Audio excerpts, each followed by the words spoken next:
Hello lovelies, and welcome back to my channel for my July happies.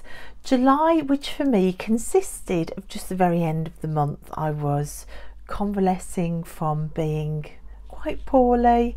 In my June happies, you'll know that it was my turnaround with the big panini that's been going around the world, and it knocked me for 6, and I didn't get out of bed till July the 18th from the last week of June. Yeah, so I've been convalescing in July, so it's been a really different month.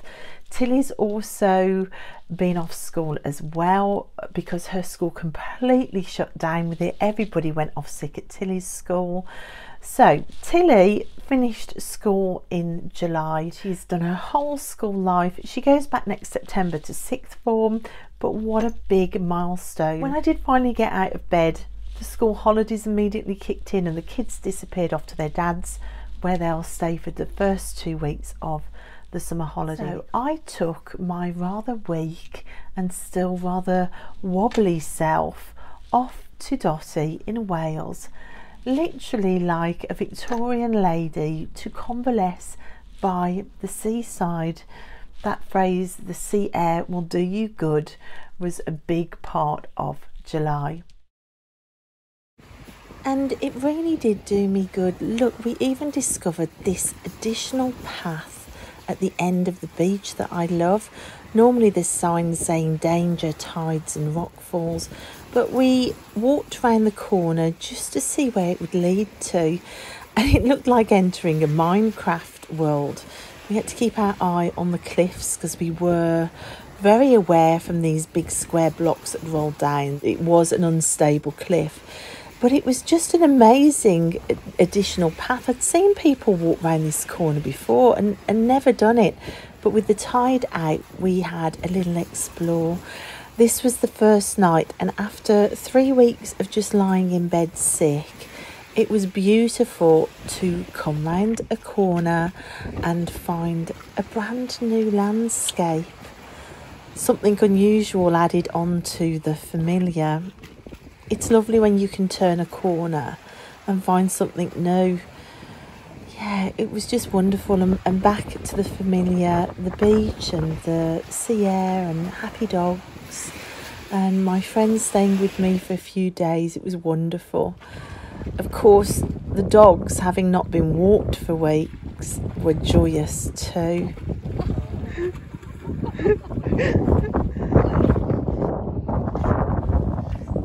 He loves it so much.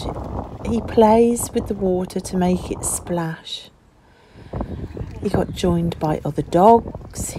At times it was a positive doggy party down there.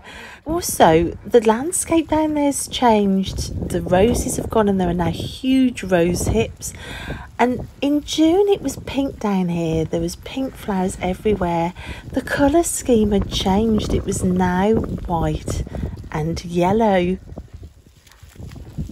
Look at all the wild carrot here, and the little yellow flowers are called butter and eggs.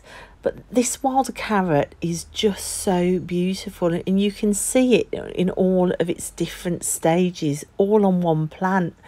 I just thought it's an incredible looking plant.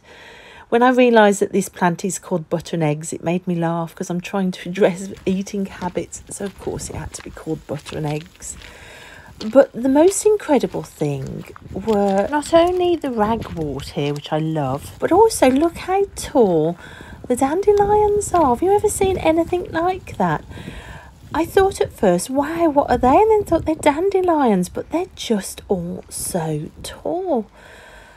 So you can really see the colour schemes completely changed in a month, and all of the sea holly is open. Look at it. This is just amazing. I love sea holly so much. It just makes me so happy to keep returning to the same place to see these changes. So the river walk really did me good, as well as the dogs, of course. Rupert did a few days where he did an entire length of the river and just swam. He didn't walk at all. Even when the canoeing club came down the river, he refused to get out.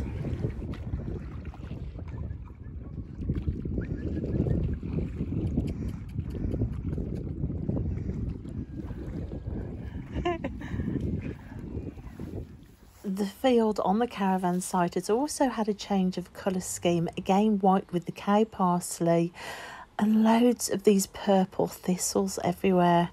It just looked really, really beautiful. I'm just so grateful for these landscapes to walk in. And the hawthorn full of 3 crows that swap between different resting places. And under the hawthorn, cuckoo pint, a highly poisonous plant that the monks would make linen starch from in English monasteries. So on the weekend my friend was with me, I decided to show her the walks up at Hafford estate. There are some beautiful, beautiful walks up here. Good thing, look up. Oh my gosh, it's amazing. I really wanted to show her the Glade walk and the river walk that I love so much. And it was just a wonderful day of walking and waterfalls and rivers and finding surprises as well.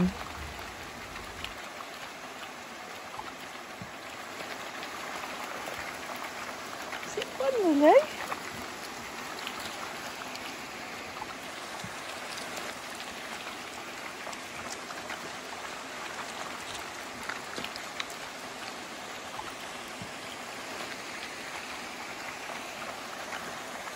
And look how clear this water is. It's just wonderful. The dogs loved it. We soon got joined as well by another lurcher and they raced around and played for a while.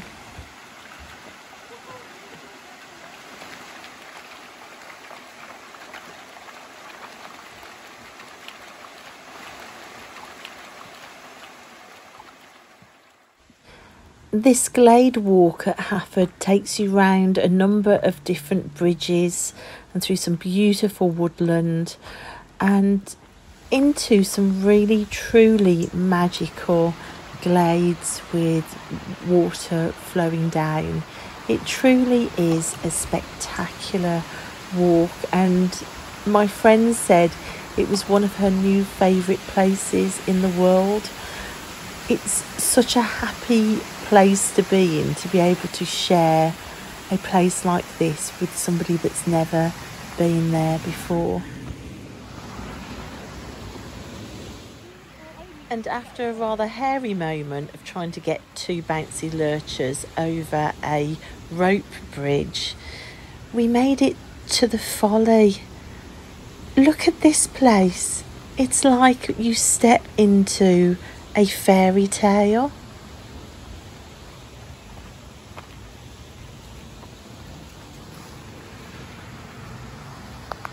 I had to just trust that the dogs would be sensible and not fall over the edge, simply because them pulling me on a lead was setting my vertigo off, so I just had to let them go. But we all survived and loved every moment of it.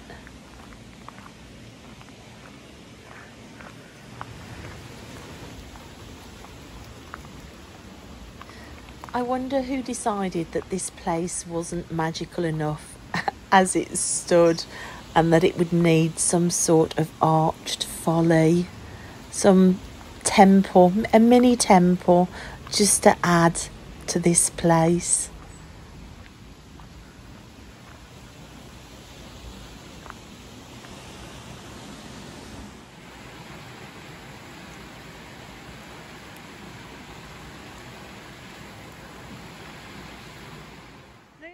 So walking away from the Glade with the Folly Temple in, we continued through just magical scenery. Little pockets of pools were calling to us. The dogs wanted to swim. We wanted to swim. Up here I found another mushroom. I was so excited about that. And then as we opened out of this forest, pink grass. It's literally pink. It was so stunning. It was just beautiful. A beautiful contrast, pink grass. But soon we were back into trees and more bridges and more waterfalls. But look at the fern on the bridge. I thought that was so beautiful. Get down.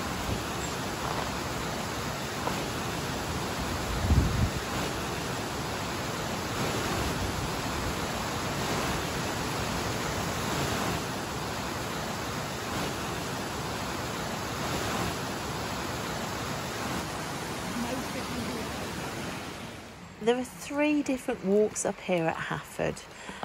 This is a different walk. We kind of were mixing them up a bit. It's a bit confusing, the map for these walks. This is a river walk, and very soon Rupert was desperate to try and get down to find somewhere to swim. Finally, we could see a beautiful pond in front of us.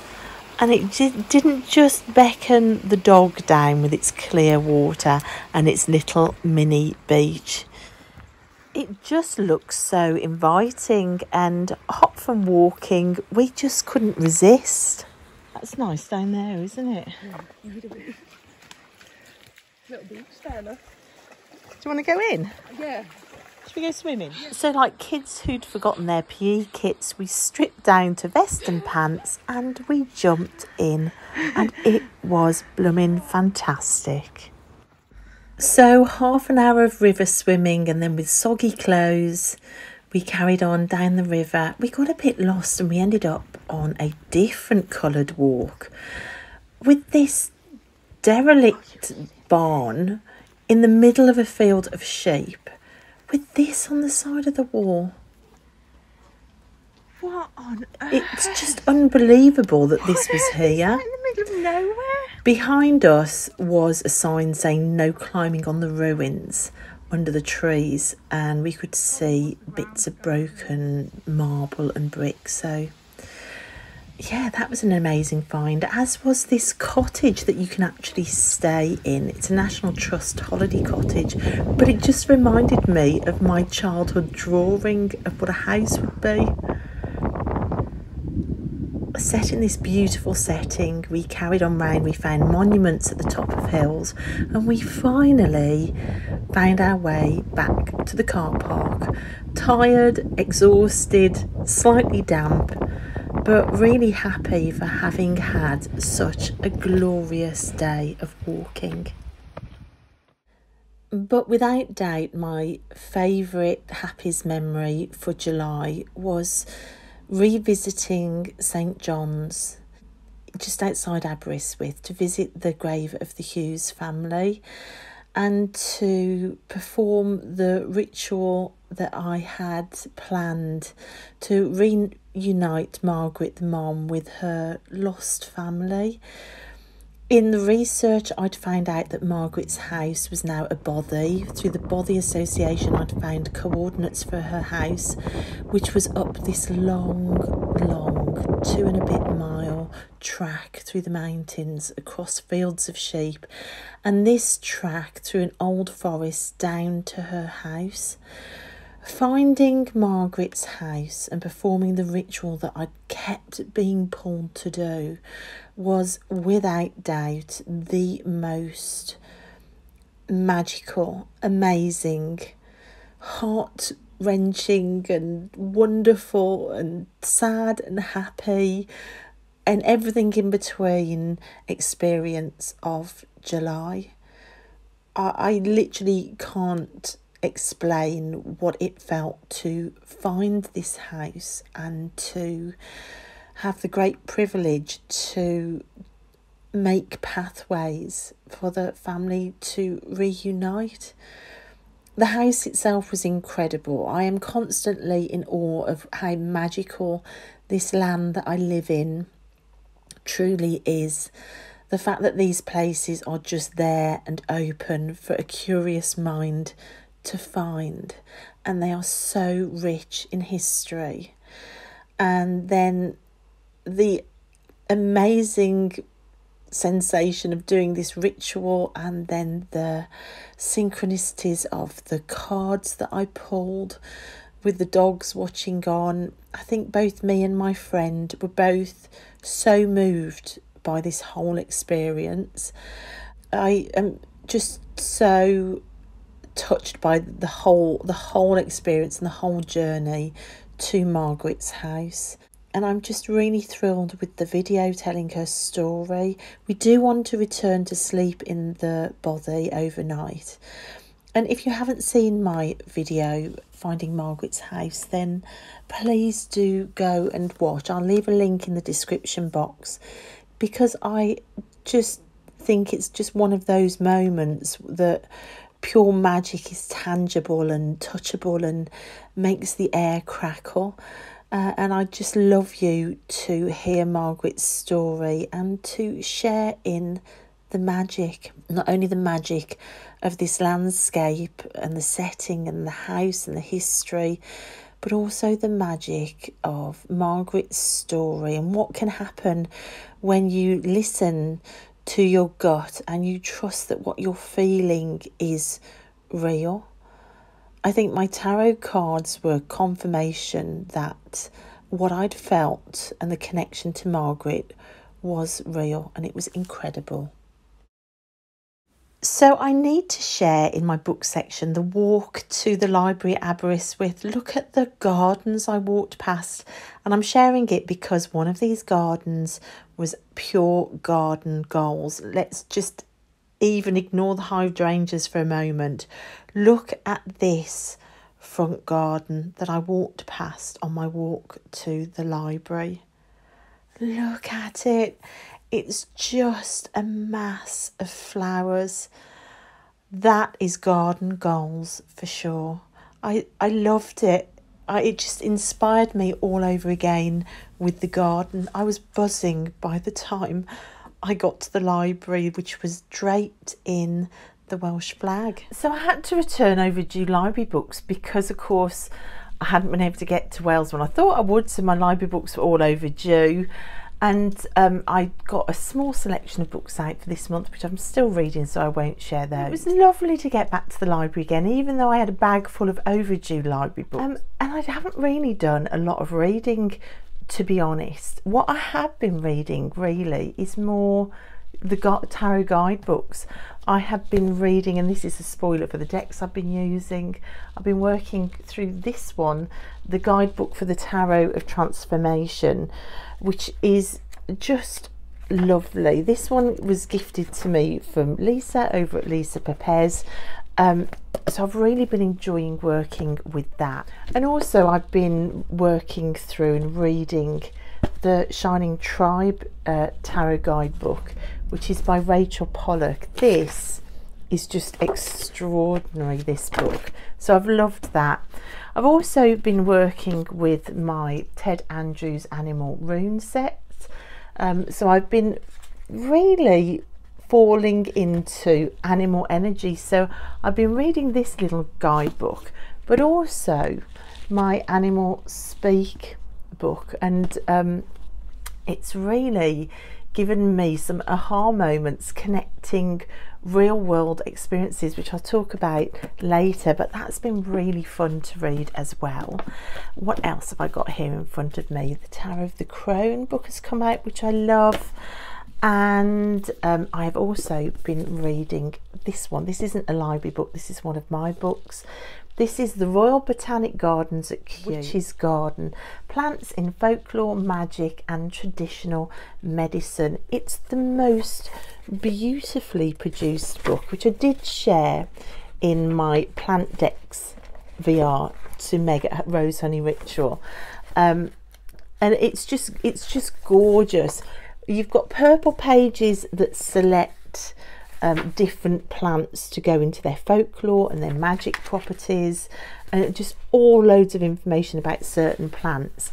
Those purple pages are kind of placed in amongst chapters. So the chapters in the book, look how everything is set out, it's so beautiful.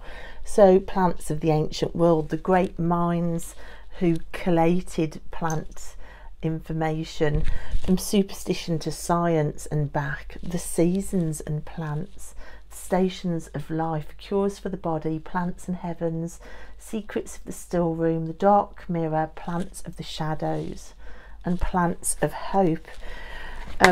It's just beautifully done all the way through. I'm really enjoying it. I haven't finished that yet, but that's been a lovely read in July. Finally, another book that I've been completely obsessed with. It's a reread for a really amazing reason, and that's this one, The Art of Cosmic Creation by Lavender Moon, channeled through Amber Tawn. And Amber, there she is on the back. It's our very own Amber from her YouTube channel Lavender Moon. This is her book, which I bought last year when it first came out, and I worked through it last year, but I am now enrolled in the Live Your Light Academy, which is a course, I think it's a 14-week course around the teachings of this book that Amber channeled through Lavender Moon. So Amber's put this amazing course together around this book, which I have the great honour to be joining in with.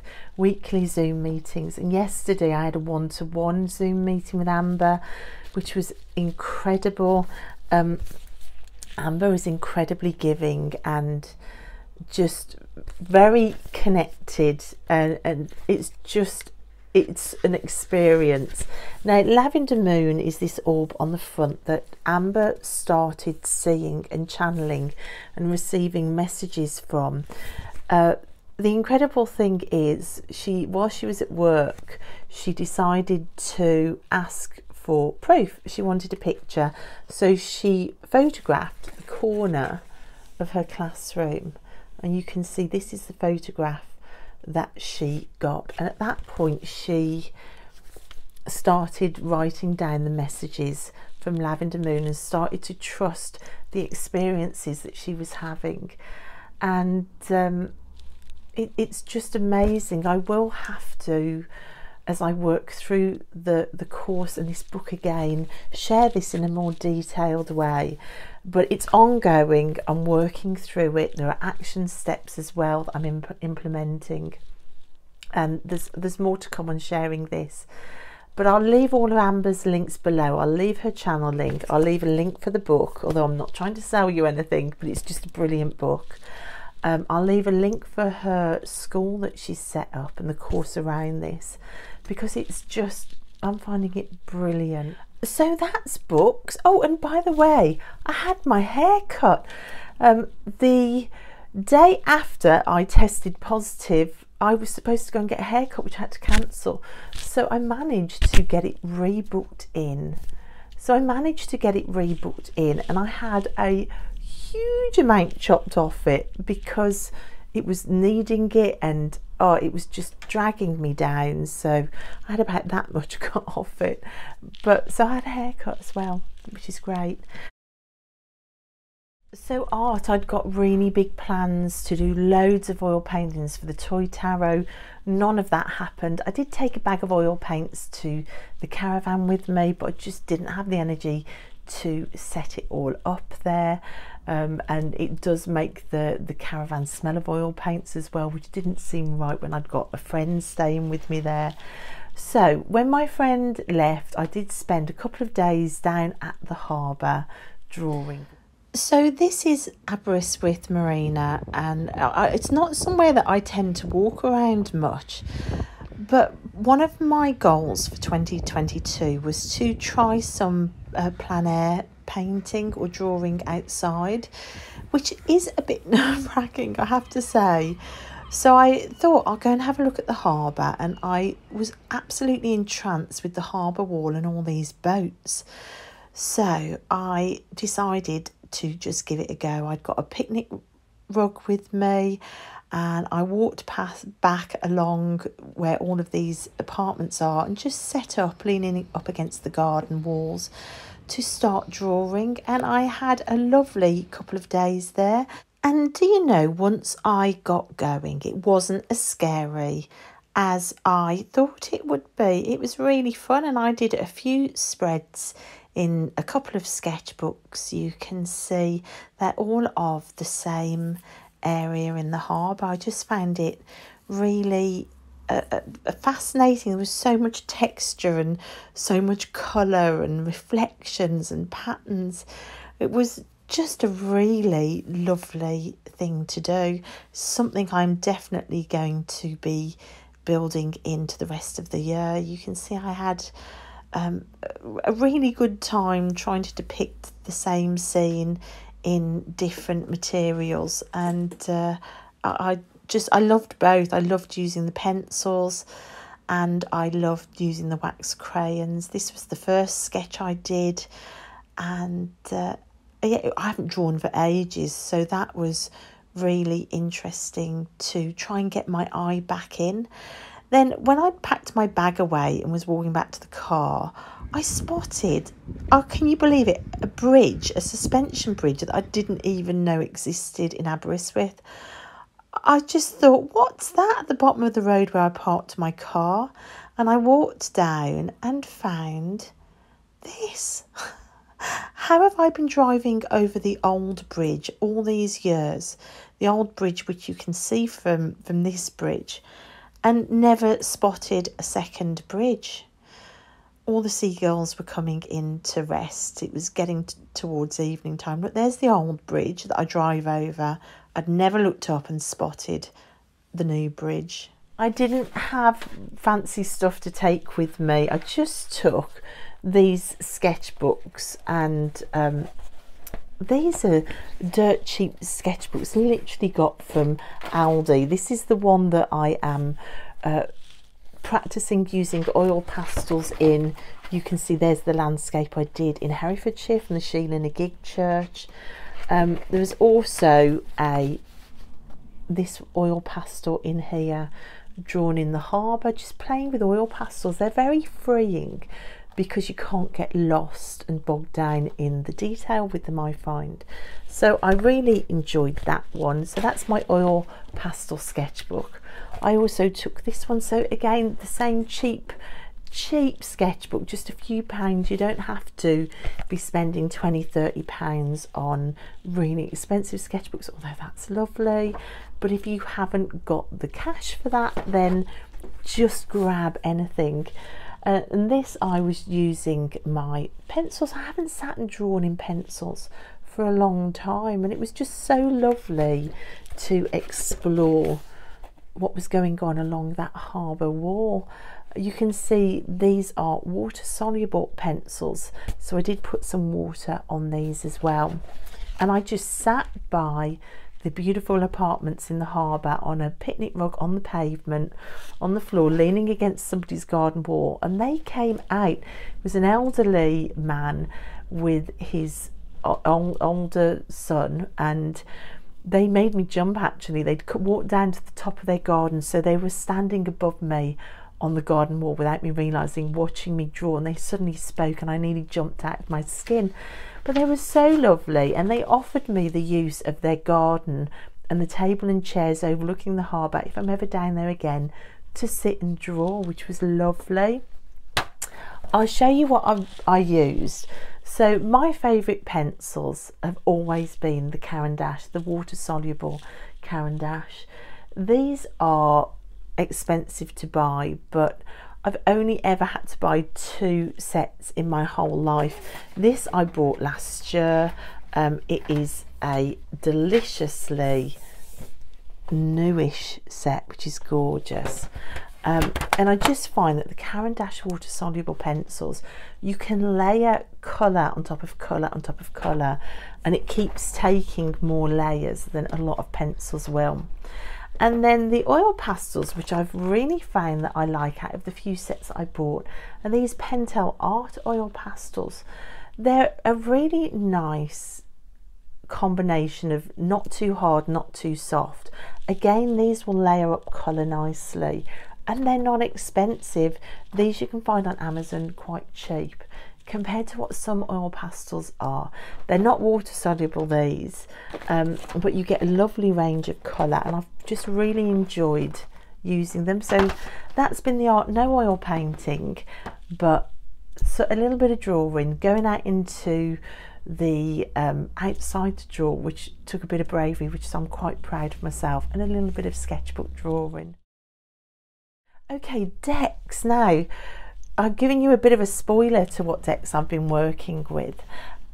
Self-care, developing self-love, pattern breaking, and recovery after being poorly was a big part of July for me, and it saw me reaching for this deck in here in a Peggy bag, and that's this one, the Tarot of Transformation. So I love this deck. I love the I actually like the thin paper cardstock. It's very similar to the paper cardstock of the Inner Child cards, the Fairy Tale Tarot.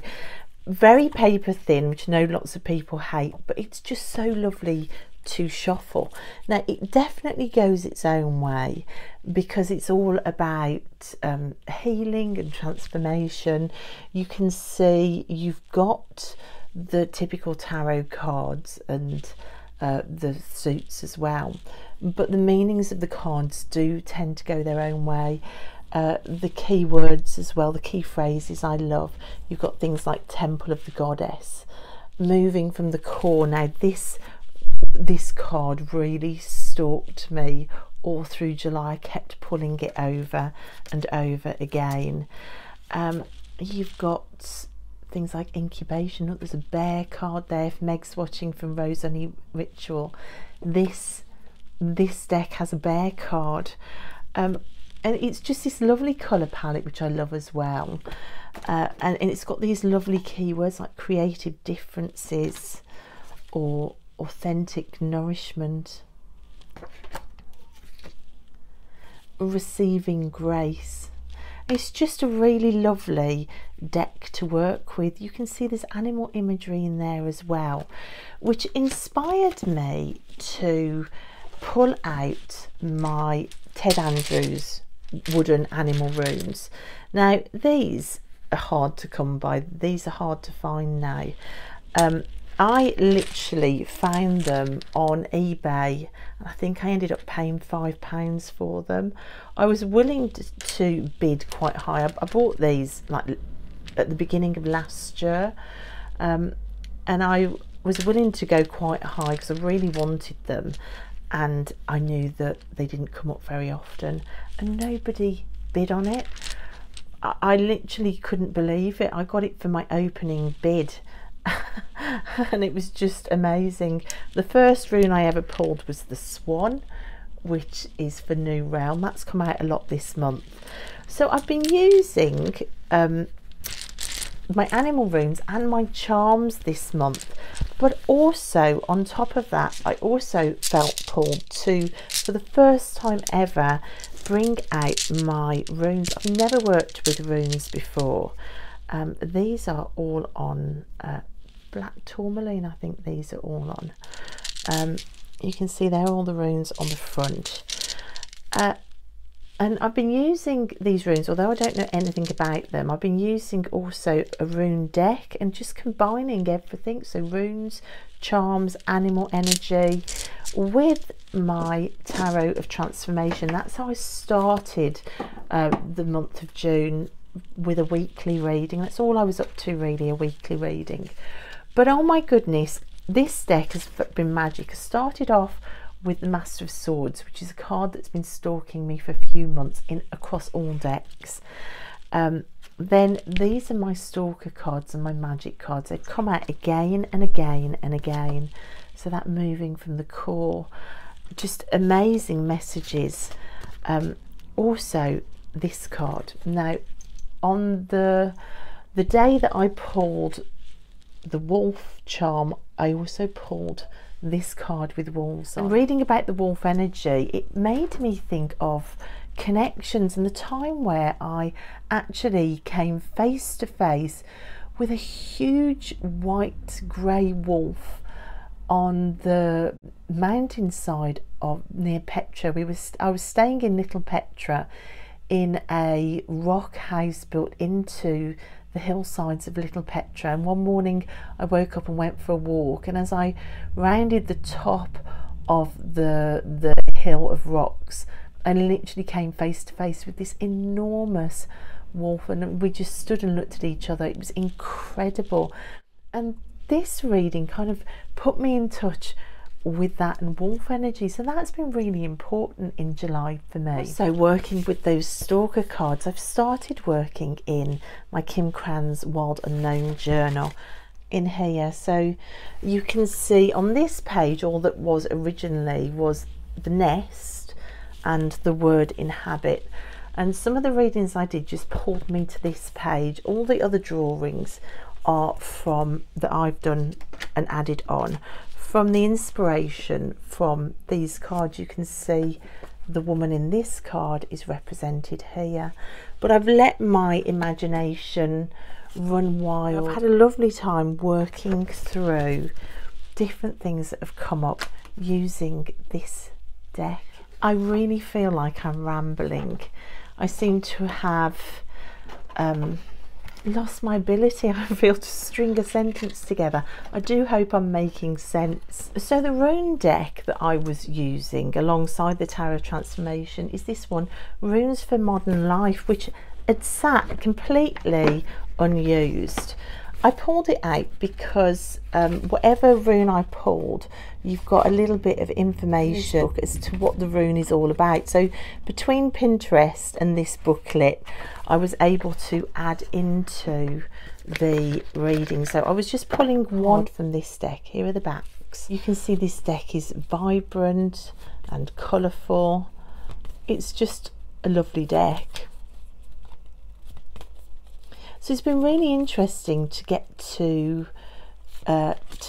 play and to learn a little bit more about runes and to finally bring them into play. It's been really fun. I also felt called to bring into play this one, and another unused deck, the Journey to Enlightenment Tarot. It's by Watkins Press. Now this deck is super busy, but it has given me some lovely readings. It comes with this little guidebook.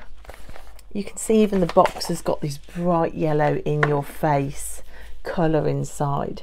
These are the backs, and you can see how incredibly busy it is. Now it was the patterns that drew me to this because I see meaning in pattern with my artwork, and I thought this just might be a brilliant deck to work with for me. But even I find it really busy to work with. But there have been some magic moments with this too. The Death card mirroring other cards was incredible, and I've also had Stalker cards in this deck too. So they're not two decks that you would necessarily put together, the Tarot Transformation and this Journey to Enlightenment Tarot, but I just felt called to do it. Also adding in as well the Wild Unknown. I had it all going on. I had decks and cards and runes and charms and animal energy. It was all going on and I loved it. So another deck I suddenly found myself drawn to is a deck that I bought last year. Really cheap. I found this. I think this is out of print now, but it does come up sometimes secondhand, but it's normally really expensive. But I got this super cheap. It came in this bag, and this is the Shining Tribe Tarot by Rachel Pollock. I'd never used it. It had sat and I loved it. I know Renee over at Meadowlark Mystic loves this deck. She'd got me into it. Also the lovely Lennon Smith, she had talked about this deck. Listening to those two talk about this deck really made me want it. So when there was an opportunity to find it really cheap secondhand, I jumped at it. But it's just been one of those decks in amongst the many decks I've got that I haven't used until July, and oh my goodness, this deck is absolutely fantastic. The messages from it have blown my mind. I've had such amazing coincidences, and I've paired it with my Bral Talej Oracle, which lives in here, and also my Tarot of the Crone. You can see even the backs of these two decks look great together. They've both got the same yellow border as well. aesthetically, they blew me away. I could see real synchronicities between the images and the patterns and the colours that were helping the readings that I did take on whole new levels of meaning, focusing my attention in different areas of the card too. Also, the keywords on the Bral Talej oracle really guided the readings as well. It was just brilliant. And then I found exactly the same synchronicities and the same fabulous pairing between the tarot of the Crone as well. And there was just some lovely readings with it. These two are definitely combinations that I am going to keep working with. Again, the voices combined beautifully, the aesthetics of the cards, and those magical synchronicities which I look for when I pair my decks that take readings into the realm of magic along with all your tarot meanings as well. It's just been such a beautiful combination to work with. Garden memories. Well, the garden is pretty much abandoned because I didn't get out there the whole of the end of June, the first part of July, and then I've been in Wales. So I did do a little bit of filming around the garden. I was going to upload a garden video, but it just felt too sad. I'll put a little bit of that video in now. What I did do was I did initially, when I felt better and first got out of bed, I did go and start clearing the front garden, which was a big mistake because it put me back in bed. But the gateway was so overgrown, I couldn't even get the car in and out without scratching the car. The front garden has been my dumping ground for materials for a few years now. It's incredibly overgrown. It is something that I do want to work on before the end of the year. So I've started going out into the front garden, did a few trips to the tip, which also wasn't a very good idea, feeling poorly. But I have done a little bit of work out in the garden.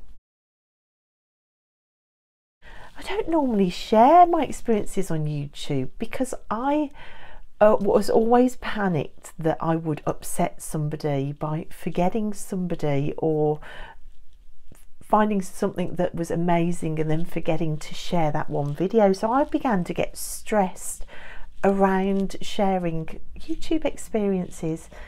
But I'm going to stop that because I'm trying to get braver at not second guessing other people's reactions or assuming that people are cross with me. I don't know if it's just me that does it.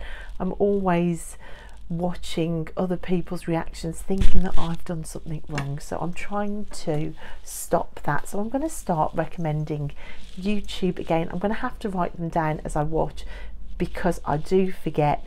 But the one video this month that I'm not going to forget to share is Meg over at Rose Honey Ritual. Now, she did the most amazing video about making flower essences, and I have flower essence books on my bookshelf that I've kept meaning to pull down and work out the mystery of how to make flower essences. I've got a magic garden.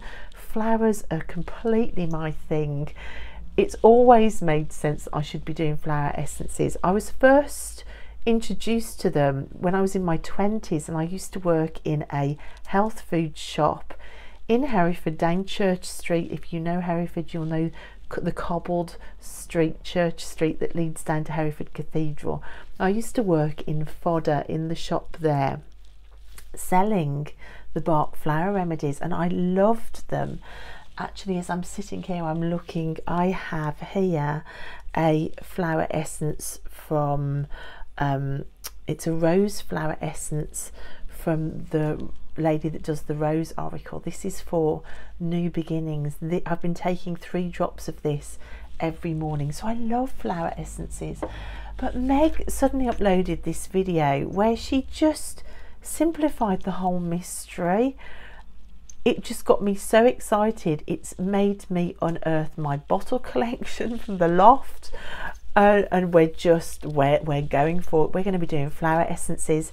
She not only showed you how to physically make the flower essence and how simple that is, but also in the video she showed how you could bring tarot cards and other objects that intent and meaning in to add into the energy of the mix of the flower essence. Oh my gosh, it fired me up like nothing else I've watched this in July. It was just brilliant. I'm going to link it below. If you love magic, you love flowers, you like bringing nature into your magical practice, then go and watch Meg's video. It was just brilliant. Also in July, BB over at Pure Red Velvet Tarot has kept me company. She's got the best intro, which you're watching here, of any YouTuber I know. She's also got the best sign off.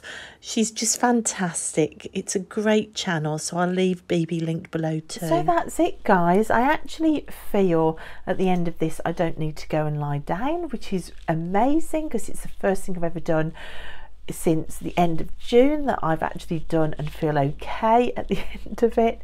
Thank you to everybody that's reached out to check how I am. Really means a lot. Thank you also for your beautiful, beautiful comments, especially on my Finding Margaret's House video, because that video meant an awful lot to me, and yeah, a lot of my heart went into that particular video, and the responses I got from it were just really beautiful. Not only sharing Margaret's story and you letting me know that you were touched by Margaret's story and you'd felt the power within Margaret's story, but also your kind words to me as well. It was just really magic, and that's just made me remember I didn't talk about the stretch tarot, so let's end on the stretch tarot. Oh my goodness, this deck. If I am going out to collect soil in jars, which is a big part of my magical practice, or if I am planning a ritual, or if there's anything witchy, working with ancestors, or anything along that path, this is the tarot that I reach for. And if you've watched my Finding Margaret's House with the ritual that I did in Margaret's bedroom, you will know how profoundly these cards can speak. And you can see I haven't used it since, because all the cards that came out in that reading are still on top. This will forever be Margaret's card. Oh my gosh, and you can see just how lovely it is. This card in July was such a moment. If anybody doubts the power of tarot, pulling this card sat at Margaret's bedroom window in the circumstances I was sitting in was everything. Also, something else that I realised later on, and this card as well, but something else I realised later on is the part of the ritual, the candle jar with Margaret's candle burning in, I wrapped in threads, one for each of the children and one for her husband Isaac, but I felt really strongly drawn to use ribbon for Margaret, and I found a heart ribbon. But when the last card of the reading was this one, the world, to say it was done, it was complete, the task that I'd been called to do was complete. But look, the woman in this card is wrapped in a ribbon. It was another coincidence that I didn't spot until later after I'd filmed the video. But these cards blew my mind. If you haven't watched that video, then I'll leave it linked below. Out of all my videos, that's the one that I'd love people to watch, because it had my heart and my soul in, as does this deck. This deck is so important to me. I love it.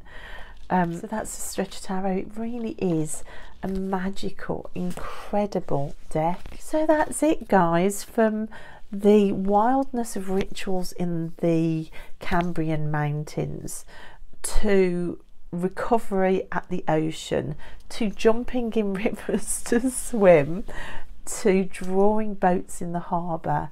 It's been a strange old month. Let's see if August, when the kids come back to me, can be full of wonderful adventures as well. Thanks guys so much for watching, and I will see you next time. Bye.